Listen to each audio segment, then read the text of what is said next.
Darius Walker wasn't the type to make trouble. At 37, he'd built a quiet, comfortable life in Brookwood Estates, a Florida neighborhood where the lawns were manicured, the mailboxes matched, and the HOA sent out more friendly reminders than anyone asked for. A high school history teacher, Darius spent his days explaining the American Revolution to half-interested teenagers and his evenings enjoying the small rituals of home, grilling chicken on the back patio, streaming documentaries, and working on his old Chevy Caprice in the garage. His driveway fit his Chevy and a guest car just fine, but it wasn't a community parking lot apparently. Karen Atwood didn't see it that way. Karen was the walking embodiment of every HOA stereotype rolled into one: pearl necklace, pastel, cardigans, and an ever-present air of being just slightly better than everyone else. She lived 3 houses down but acted like she ran the entire street. And in a way, she did. She was HOA vice president. The first time Darius saw her champagne BMW parked in his driveway, he assumed it was an accident. Maybe she had a delivery. Maybe a family member needed to shuffle cars. No big deal. He parked on the street that evening and went inside without saying anything. But then it happened again, and again. That at first, Karen had excuses. Oh, I just needed a quick spot while my driveway was being power washed. The pest control guys needed access to my garage, so I figured this was fine. Each explanation came with that same dismissive smile, the kind where her lips barely moved, but her eyes said, I'm not really asking for permission. Darius wasn't a confrontational guy, but by the 4th time, his patience was wearing thin. One Friday evening, after a long week at school, he pulled up to find her BMW sitting squarely in the middle of his driveway again. No note, no sign of her, just taking up his space like it belonged to her. He parked on the curb, took a deep breath, and walked to her house. She answered, wearing tennis gear, a visor perched on her highlighted hair, holding a sparkling water. Karen, Darius said, voice even. Your car's in my driveway again. She tilted her head, smile never fading. Oh, I thought you wouldn't. Mind you weren't home. I do mind. Please stop parking there. Her smile thinned into something sharper. Darius, it's only for a little while. We're neighbors. You should be more flexible. Not when it comes to my property, he said, crossing his arms. Karen let out a little laugh like he'd told a joke she didn't get. All right, I'll move it. She did. But the look she gave him before shutting her door made one thing clear. This wasn't the end of it, and Darius was about to find out just how far Karen would go to prove she could park wherever she wanted. The next week, Karen's BMW was back in Darius's driveway. This time, it was angled sideways like she'd purposely taken up every inch of space, as if to make it impossible for him to park there even if he wanted to. Darius sat in his Chevy for a good 30 seconds, gripping the steering wheel. He knew if he knocked on her door again, she'd have some new excuse, delivered with that syrupy fake smile that always ended with, you'll get over it. Instead, he tried the official route. Saturday morning, he called the HOA. The woman who answered sounded bored before he even finished explaining. Sir, unless her parking is causing damage to your property, this isn't really an HOA matter, she said, the words dripping with, we've heard this before. You're telling me you can send letters about my grass being half an inch too long, but not about someone blocking my driveway. We can send her a courtesy email, the woman replied, but that's all we can do. Darius bit back the sarcastic comment in his throat. A courtesy email? Yeah, that would stop Karen Atwood, HOA vice president and queen of selective rule enforcement. Go ahead, he said flatly. Then hung up. The courtesy email must have gone out, because 2 days later Karen caught him while he was grabbing his mail. Darius, she said, as though she were about to deliver terrible news about the weather. I hear you complained to the HOA about me.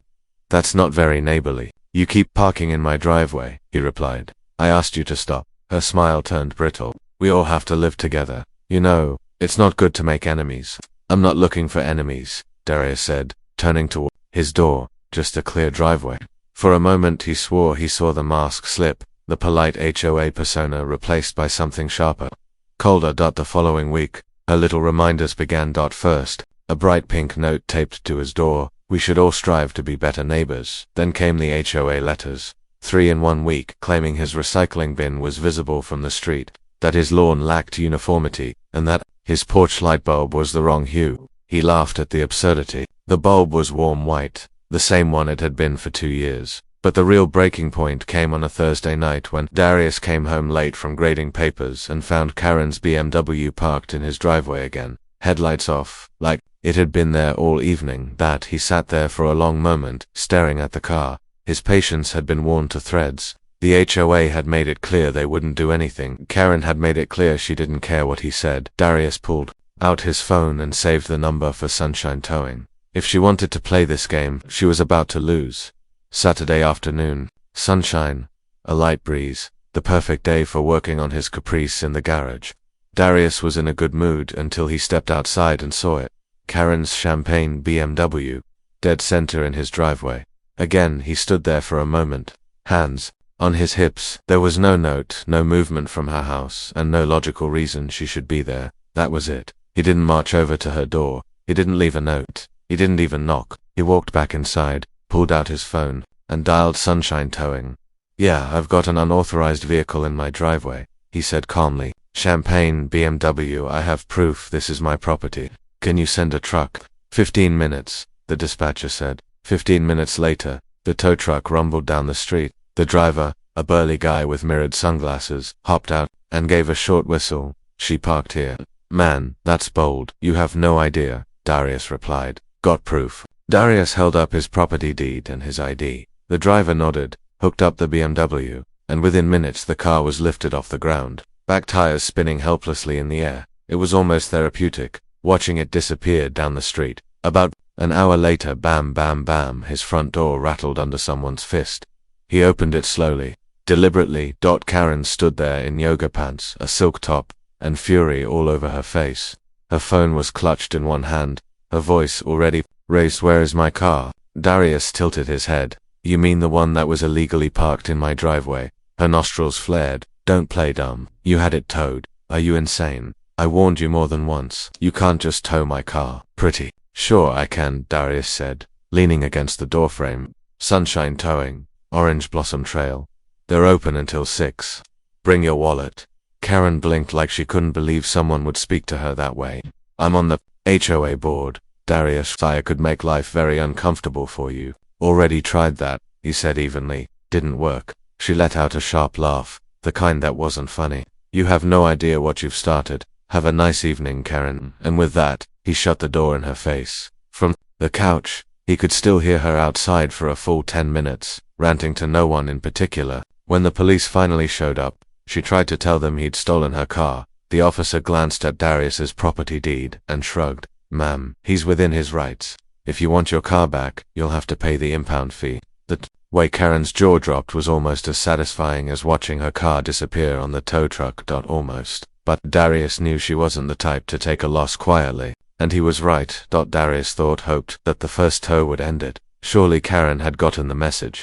But if anything, it seemed to fuel her. The week after the tow, little things started happening. First, a new HOA letter showed up in his mailbox, claiming his front porch rug was not in keeping with community aesthetics. The rug had been there for 3 years. Then, another letter. His mailbox was fading and needed repainting. The next day, yet another. His garbage cans had been visible from the street for more than 12 hours. He knew exactly who was behind it. But Karen didn't stop there. Twice, she called the community security patrol on him. Once for suspicious behavior when he was unloading groceries, and once for disturbing the peace when he was playing jazz on his patio at 7 p.m. Each time, the security guard looked embarrassed to even be there. "Sorry man, I have to respond to every call." Darius kept his cool. He knew what she wanted, a reaction, something she could point to and say, "See, he's the problem." So instead, he smiled. He waved when she drove by. He kept his lawn trimmed to perfection. He documented everything. And then came the day of her second mistake. It was a Saturday in late spring. Darius had invited his family over for a barbecue, cousins, uncles, nieces, the works. The grill was prepped, music was cued, and he'd cleared his driveway for extra space. He stepped out to grab ice from the store, and when he came back, there it was, Karen's BMW parked dead center in his driveway, blocking the garage. It was almost impressive, the sheer nerve. Darius parked on the street, walked inside, and called Sunshine Towing. The dispatcher chuckled when he gave the address. "Let me guess, same car as last time. You got it, 15 minutes. This time Darius didn't just wait. He set up a folding chair at the edge of his porch, sweet tea in hand, and sat there like a man about to watch his favorite show. When the tow truck arrived, he didn't even have to get up. The driver, same guy as before, grinned as he hooked up the BMW. She's gonna be real mad. I'm counting on it, Darius said. The truck pulled away just as the first of his family started arriving. His cousin Malik raised an eyebrow. Man, did you just get somebody towed? Not somebody, Darius said with a grin. Karen laughed, the smell of barbecue filling the air. But deep down, Darius knew the main event was still coming because when Karen realized her car was gone again, she was going to explode. Karen must have noticed her BMW missing within 20 minutes, because the sound of her fury carried down the street. Where is it? She shouted, her voice echoing off the neat stucco houses. By then, half the neighborhood was outside, some watering plants, others just lingering by their mailboxes, pretending not to stare. Darius stayed on his porch, sipping sweet tea. His family settled into lawn chairs like they were watching a summer blockbuster. Karen marched up the sidewalk, sunglasses shoved into her hair, phone clutched in one manicured hand. She stopped at the edge of his driveway like it was a crime scene. Darius, did you tow my car again? He leaned back in his chair. I sure did. She blinked like he'd slapped her. Are you serious? Completely. You have no right. It's my driveway. Karen, I have every right. You don't park here. Ever. She looked around, as if expecting someone to step in on her behalf. A few neighbors shuffled, trying to hide smiles. This is harassment, she declared. I'll have you fined. I'll have you removed from this neighborhood. You tried that, Darius said. His voice even didn't work. And now, your car's at Sunshine Towing. Just like last time. Karen's cheeks flushed bright red. She started pacing, muttering under her breath, before whipping her phone into the air like a weapon. I'm calling the police. Go ahead, Darius said, nodding toward his front door. I'll get my property deed ready. 15 minutes later, a patrol car rolled up. 2 officers stepped out, calm but clearly aware of the spectacle. Karen launched into her version of the story, waving her arms, pointing at Darius like she was naming a suspect in a lineup. When she finished, one of the officers turned to Darius. Sir, was her car parked in your driveway? Yes, officer. I have pictures. He handed over his phone, along with the property deed he'd been keeping handy since the first tow. The officer glanced at the evidence, then turned back to Karen. Ma'am, he's within his rights. This isn't a criminal matter. Karen's mouth fell open. You can't be serious. The officer's tone didn't waver. If you want your vehicle back, you'll need to pay the impound fee. I suggest you do that before the lot closes. By now, the neighbors weren't even pretending not to watch. Someone was filming from across the street. Karen's fury twisted into something quieter. Humiliation. She turned sharply on her heel, marching toward her house, her voice low but still venomous. Darius took another slow sip of tea. His uncle chuckled beside him. Man, you just ended the HOA queen. Not exactly. Karen still lived 3 houses down, but after that day she never parked in his driveway again. And as for the HOA, word spread fast. At the next meeting, motion to become HOA president failed spectacularly, in part because everyone had seen the video. Sometimes justice doesn't need a courtroom, just a tow truck. Twice.